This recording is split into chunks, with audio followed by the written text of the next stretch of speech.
Okay, it's album breakdown time, baby. Let's go. If you missed it, I reacted to the entire album a couple days ago. It's on my channel. It's an hour and a half long. First time listens, genuine reactions. I cry like a baby at the end. It's a great video. Please go check that out. But now it's time to dive into each individual song and break them down. Try to show you a bunch of the stuff that maybe you missed. Point out some punchlines, some different metaphors, some different themes going on throughout this album. And we're going to take it one song at a time. So I will say I have a lot of stuff I have to do outside of YouTube this week. There will definitely be at least one video every day. Some days you might get 2 videos, but can certainly count on 1 video every single day at 3 p.m. Central Standard Time. So make sure you're on the lookout for those. And I'm going to do it in order. And then I will do the 2 bonus tracks as well. And then I'm going to do an album review. And then I'm going to re-rank his entire discography on a tier list. And then that should be the end of the Death of Slim Shady. Content out the ass! So you got about 10 to 15 more videos coming from me. And not a single one of them will be monetized. So if you want to support me, please go to Manscaped. Use code Crypt20 for 20% off and free worldwide shipping. They got a new product coming in a couple days. And if you buy anything on the website using my code Crypt20, you get free shipping worldwide, but also I follow you back on Instagram if you just show me your receipt. Nice win-win for both of us. But okay, let's dive into some stuff that I'm seeing right off the jump that I didn't notice on my first time listening through this. This cover art, obviously these little visuals that they've got going on right here is a cool little 3 to 5 second animation of this body bag being zipped up. But if you take a look at the zipper right here, it's in the shape of a casket, and it's also got the Eminem E logo on it. So I think that's just a fun little tidbit right there. So yeah, fair warning, there will be lots of pausing throughout all of these breakdown videos. If you want more uninterrupted reactions, you can check out the full album reaction. Again, I have everything time-stamped, so if there's a specific song that you want to see my first reaction to, my visceral reaction to it, just look in the description or the top comment and it will show exactly where that song is that you want to listen to. But alright, let's start off the album breakdown right here with Renaissance. Let's go! Alright,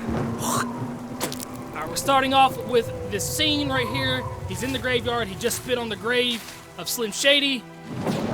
And then you're about to hear his hand fly up through the ground in his rag, he sags, fearing no man. He stands pen in his hand like Edward Scissorhands, who slices competition and just goes about his business. Anyone who knows about his shindig, shenanigans, and all his wacky antics in the papers. Shady's dangling, a baby tangled in a blanket, strangling him, hanging him over the railing by the ankles on some gangster shit. Child endangerment, dark brain, arcane, but it So here's a couple things that I want to point out so far. If you pay attention, you can really hear a shift in the tonality of his voice. And I almost view this as 2 different versions of Slim Shady only rapping. I don't see it as Marshall and Slim Shady rapping, but these first 4 bars or so I think sound more like the 2002 Eminem show style of Slim Shady. Not quite as nasally, he's getting more into the back of his throat while rapping. Now he kind of really raps from his chest or even up higher in his head. The more stuffiness, less nasally. I know that might not make a lot of sense. Okay, this is nasally talk right here, but this is stuffy nose talk right here. Stuffy nose is the deeper voice, but nasally is the higher pitch noise. But when he starts with this bar right here with child endangerment, that is when I really hear the nasally part come out in the higher pitch Shady, the 1997 Slim Shady LP, 1999 Marshall Mathers LP style. Both of which are the crazy Slim Shady, it's just 2 different eras. And there's several times on this album where I can hear the different eras happen. And to further back that up, he started it off by him saying balls in his do-rag. And that was the 2002 version of Eminem wearing the do-rags, having it in his hand, grabbing his nuts. The 1997 version was more so just the wife beater era. And it gradually progressed. Compared himself to Edward Scissorhands, slicing his competition up. It's a fantastic movie, by the way, if you've never seen it. But Edward Scissorhands has scissors for hands and accidentally cuts up people all the time, and then just continues on with his life. Gives haircuts, trims hedges. It's impossible for him to not slice things up. And I think this is Slim Shady saying it is impossible for him to get on a track and not slice up his competition. It's what he's born to do. So he just does it and goes on about his business. Then goes on into this little scheme. I talked about this in my initial reaction where he's kind of making fun of Michael Jackson and that whole situation where he held the baby out over the balcony to show the paparazzi. But Eminem himself also did this to make fun of him during that time. And I think even that was around like 2002, 2004, like that era. So that further makes me believe this is the era of Slim Shady that he's talking about. But also, like, mob gangsters are very notorious for doing things like this to people that owe them money. They hang them over the balcony until they give them the money or give them a way that they're gonna get the money. So yeah, I'll back it up a little bit more, but really listen for that shift in tonality of his voice from 2002 Shady to 1997 Shady. Knows about his shindig, shenanigans, and all his wacky antics in the papers. Shady's dangling, a baby tangled in a blanket, strangling him, hanging him over the railing. So many rhymes too. On some gangster shit. Child endangerment. There it is right there. Brain arcane, but it Mark Twain in it. You aren't taming it. Sharp pain in the heart, aim in a bar chamber that carve names in it. Start spraying it, start raving on beef, start craving it. You're at arm's length, you're in harm's way of it. About to show your ass why I'm still a pain in it.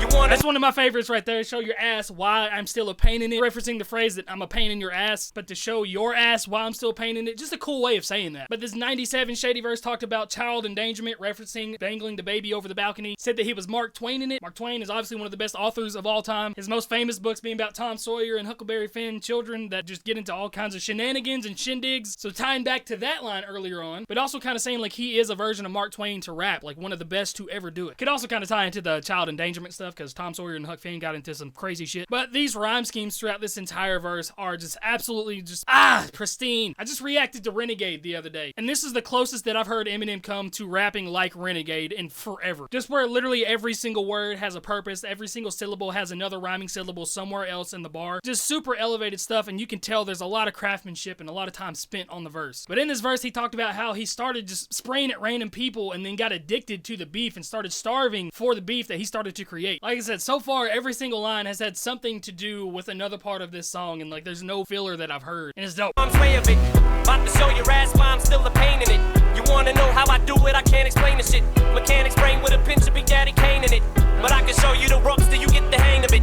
Elephantitis to the nuts element of intelligent hoodlum, arrested development. Selling dwellers and wise intelligence. It's elementary through hell I went. Accelerant from lack of melanin. Filling in. So he's kind of got this choppier style. So for me, this sounds like it's a modern day Marshall cadence, but it's a Shady voice. This is where I can start to see the merging of the two in the song. So like this whole song shows all of Slim Shady's career, all of Eminem's career tied together in one song. You can hear it in the voice, but really can hear it in the style of the rap. But he goes on to show you all these different influences that might be the reason why he's so fucked up in the head. Talks about having a mechanic's brain, so it's just constantly moving and constantly trying to find the right things, but has a pinch of Big Daddy Kane in it. And Big Daddy Kane is one of the best rappers to ever do it as well. One of the OGs, super great with the flows. But also goes on to say he's got a little bit of intelligent hoodlum in his brain. Part of the Cellar Dwellers, Arrested Development, like all these different rap groups, and Wise as well. And has had all these influences embedded into his brain since elementary school. And then he's an element of all these different influences. Also had a bar in there about elephantitis of the nuts. Elephantitis is a disease where it makes things abnormally large, like super large. I'm not talking about maybe double the size. I'm talking about like 40 times the size. Then also had the cool bar about I'm gonna show you the ropes until you get the hang of it. You hang from a rope. It's also a common phrase of teaching somebody how to do something until they get the hang of it, until they know how to do it themselves. But also talks about the beginning of his rap career where he said he went through hell because of the lack of melanin that he had. He is a white rapper in a historically dominant black culture. And so he went through hell trying to get into that culture, and it was accelerated because he was white. It's just really cool how he's saying all this stuff and making it all rhyme together, but making perfect sense to a listener. Accelerant from lack of melanin. Failing in school, smart eloquent. Help me to rebel against shit so well invent. So eloquently,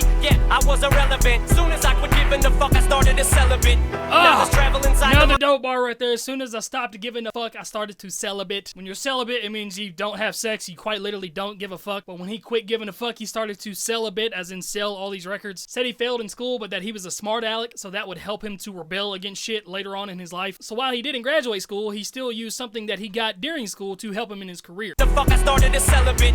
Now there's travel inside the mind of a hater. Cause I don't see no fans, all I see is a bunch of complainers. Kendrick's album was cool, but it didn't have any bangers. Wayne's album of Ye's couldn't tell you which one was lamer. Joyner's album was corny. Shady's new shit is way worse. Everything is either too tame, it is too much anger. I didn't like the beat, so I hated, might delete later. You nerdy freaks would find something wrong with 36 chambers.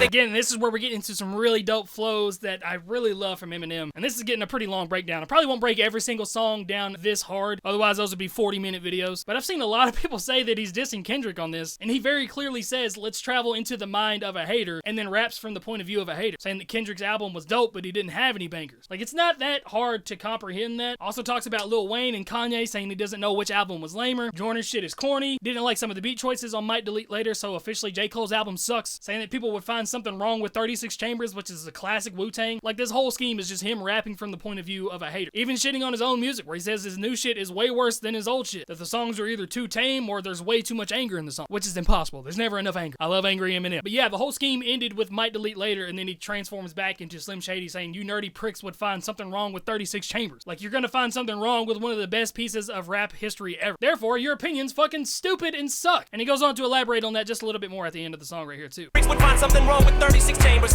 It's what they do to the greats. Pick apart a Picasso and make excuses to hate. So you can wait for your flowers until you're blue in the face. Stupid, you ain't gonna get them until your funeral wake. And there's the end of the song right there. A minute and a half to start off this album, but just shows all the different eras of Eminem, like I said in the beginning. But he said this is what they do to the greats. They pick apart a Picasso, one of the best painters of all time, just to find an excuse to hate something. They just fiend to hate on stuff. And so they're always gonna find something. But he closes the song off with a great double entendre, possibly a triple, where he says you can wait for your flowers until you're blue in the face, but you won't get them until your funeral wake. So waiting for your flowers obviously means like you're waiting for your praises on your work. Like I just put on this album, where's my praises for this? Where's my flowers? And you're not gonna get that until the day you die, and then people's gonna be like, oh man, that was a classic album, it was so good, he was so great. But they won't say that while you're alive. They'll only say that at your funeral wake. But he also says you can wait until you're blue in the face, and that means you can hold your breath. Don't hold your breath. Very common phrase. But if you hold your breath until you're blue in the face, you're gonna die, and that's what causes the funeral wake. So a couple different things that can tie in together right there. But that was Renaissance. That is my full breakdown right there. I know I've got my work cut out for me. There's a ton that I gotta do. Probably only gonna be one video today. I've got a lot of yard work I gotta do at the house. It's been really hot the last few days, and I haven't wanted to mow because I didn't want to burn my yard. But now it's too tall, and I gotta mow, and there's weeds everywhere. There's just a lot of stuff that I gotta do, adult stuff that I have to do outside of this. So please subscribe, stick around. I'm gonna toss this into a playlist with all of my other Death of Slim Shady stuff. So if you want to see all that, there's a playlist on my channel. You can just check all of those out. But that's it for this one. Love you guys. I will see you tomorrow with the habits breakdown. And shout out to everybody that came to my live stream yesterday. I live stream every single Sunday at 11 a.m. and I listen to subscribers' music. So if you got any music you want to check out, come join the live streams and you can see what it's all about. Great time. But all right, I love you. That's it. See you in the next one. This is my music if you want to check me out. Peace out. Seems like every now and then I try to pick myself up from these lows. How can I expect to do that? I don't even feel like picking up my phone.